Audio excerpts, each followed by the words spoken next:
Welcome to this week's edition of the OCU Athletics Update. I'm Andrew Himes, and this week we're talking to Delaware Resource Group Superstar Athlete of the Week Kylee Rounsaville and men's basketball coach Dionne Phelps.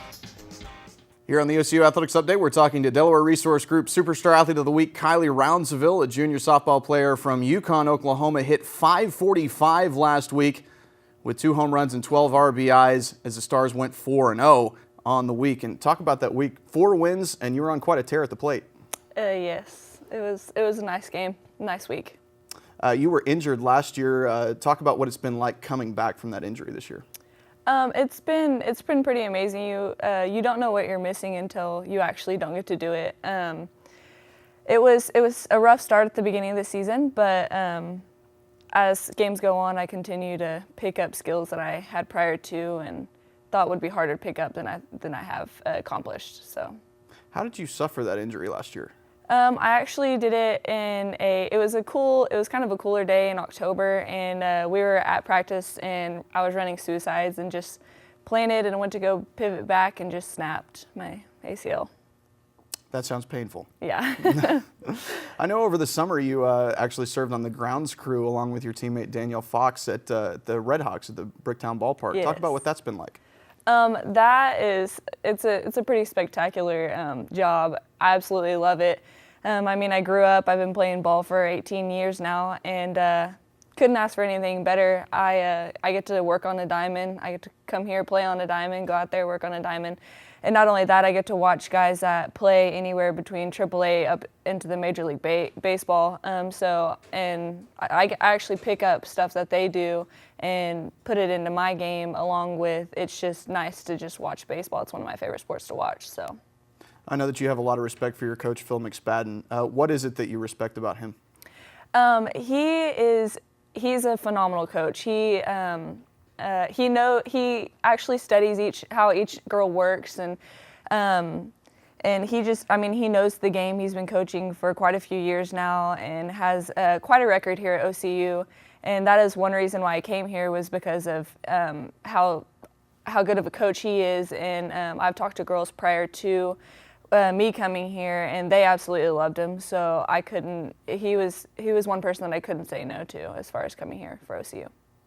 What's your major here at OCU? I'm a kinesiology major. And what are your career plans after softball?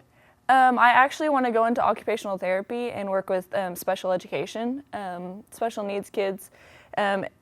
Occupational therapy is a little bit different than physical therapy. It's more the motor skills than the actual physical movement and muscles. So that's my goal, is to go in and work with special needs. I understand that you've told us that one of your hidden talents is juggling.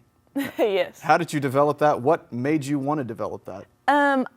It was more one of those things where you're just kind of sitting around and you're bored and just watching TV, and somebody on TV was juggling. So I slowly picked it up, and it was one of those things where I refused to not learn how to do it. At first it was extremely hard, but I learned how to juggle, and so now I do it all the time, try and teach my own teammates how to juggle, actually. Have you gone beyond 3 objects? No, I've tried, but I can't do it. What's the most interesting object you've ever juggled? At one point, my mom yells at me for juggling her glass fruits. Okay. Yeah. Juggling glass fruits. Well, hopefully she is as adept at softball as she is at juggling glass fruits, and you can follow the softball team's progress on OCUsports.com.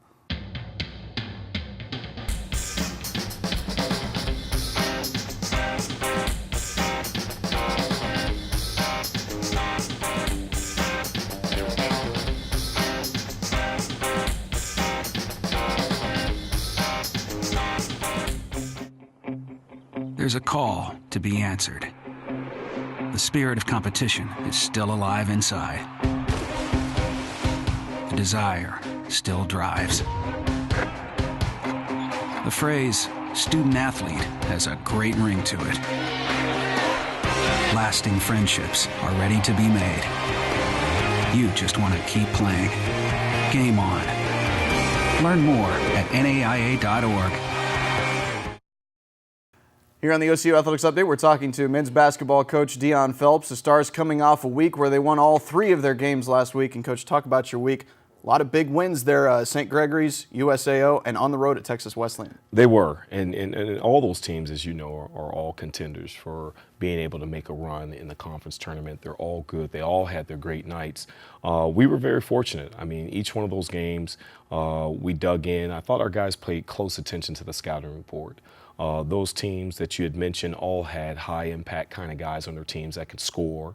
And that's one of the things we wanted to kind of shoot after, is to see if we can maintain or hold some of those guys under their scoring average. And we were able to do that in those games, so that really helped. But it doesn't get any easier. You guys are now the 8th best team at free throw shooting in the NAIA right now, shooting over 73% as a team from the line. Now, I hope I'm not jinxing you too much by mentioning that here, but talk about you guys' emphasis on free throws over the past few weeks. You know, one of the things that we really just emphasize as we go into this, and it should be all year, but as we get to this point of the year, it's just really focusing on the details, on the small things, trying not to beat yourself. And one of those things, in order to win on the road, or especially in close games, you have to step up and knock down free throws. And in some cases, I think we're fortunate because the right guys are getting to the free throw line. And they're taking care of their business. But I think our guys just understand the importance of it at this time of the year. As far as our practices are concerned, we're still doing the same thing we've always been doing. It's just that I think our guys have put a little greater sense of urgency on making them. You guys seems like have had an inordinate amount of injuries this year, but you've been able to get past them because of the depth of your team. Now talk about how you guys have been able to get over those injuries this year. You know, to be honest with you, we talked about that at the beginning of the year, that every person on our team has to be ready. And I know that sounds a little cliche coming from coaches, but there's a lot of truth to that you never know when your number is going to be called. And as you mentioned, we've had some injuries, and we've had some guys that were able to step in. I mean, if you look at Dema stepped in when Terrence Walker went down again in the Southwest Assemblies of God, and he did a pretty decent job for those games while Terrence was out. I think Terrence may have missed 6 games, and so we had to start Dema, and Dema was ready. He just locked into the defensive end of things. And then Terry Johnson went down, and with him going down, I mean, being an upperclassman, we had to put a lot of pressure on JD to step up and play, and he was ready for the task. JD has done an exceptional job, and then Terrence Bonholm doing the same thing. So with Chris Campbell going down, I think he had missed 7 or 8 games. That gave guys like Dorian Giger an opportunity to step up and be ready to play. So we've been fortunate to have a little bit of depth this year, and those guys have responded in a positive manner. One of the guys that's been really consistent this year since joining the team at Semester is R.J. McGee. He's this week's Sooner Athletic Conference Player of the Week, and he's gone over 30 points, I think, 3 times now. Talk about his play of late. You know what? He has been playing well. I mean, he just has a real knack for scoring. Sometimes I think people may think that he's taking a bad shot, but I think if they looked at his statistics from time to time, you would see that he's shooting close to 50% a game. And so he's playing well for us. Got to get him to play and step up to the challenge to be one of the better defensive players in our conference and basically in the country. And I think he has the ability to do it. So we're going to continue to challenge RJ, because I think he's the type of player I think can affect the entire stat book, whether that be block shots, rebounding, assists, steals. Those are the demands that we place on him, and pretty much a couple of our upperclassmen, to affect the entire stat book, not just scoring. You guys jumped into the national rankings this week at number 17. You're currently number 2 in the Sooner Athletic Conference, which, as we talked about a lot, is a very tough conference. Talk about what those standings are going to mean as we head toward postseason play. You know what? I'm not real sure. I think in some respects, when you look at it from a national perspective and what they think about our conference, I think it definitely helps. But when we look at it in our community, I'm very humbled, and I know our team is humbled. I mean, if you think about it, a couple of doors down from me in my office is a coach that has 9 national titles, and go down further a little bit more to Latricia's office, and they have 6 national titles. There's national titles, 6, 7, 8 national title teams here at OCU. So for us, we're humbled by it, but we understand that there's a certain level of excellence here at this university. So our work is still to be done.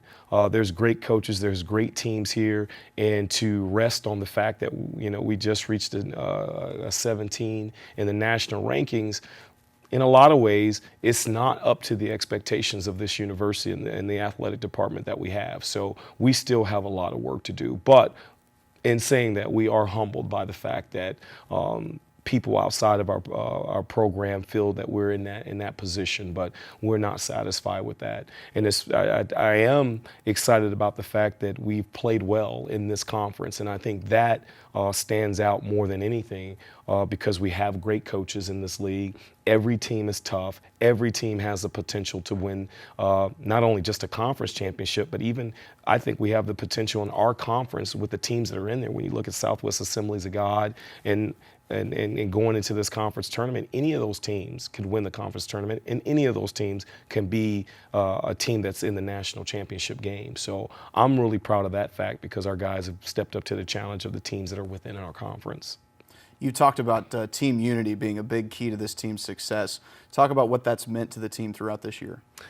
You know, for us, I think that's the thing that we kind of try to focus on the most is just being the best that we can be as a unit, believing in each other, supporting each other, always speaking positive to each other and speaking life into each other as far as our program. And sometimes that may sound a little hokey, but as I explained to our team, this is a moment in your life that you usually don't get back. And so to embrace this journey that we're on and take time out to support each other, believe in each other, and I believe the closer we become as a team and the more we focus and put demands on each other to be excellent, I think good things can happen. I don't know if that will equate to wins, but it will equate to a unit of players to go out on the floor to play together and play tough together. And whatever happens after that is going to happen, but that's what we try to promote in our program is just playing as a unit. All right, Coach, thanks very much. Stars heading into the final weekend of the season. Road game at Mid-America Christian on Thursday, and at home in the season finale against Oklahoma Baptist University on Saturday, and then head into the conference tournament. You can follow their progress on OCUsports.com.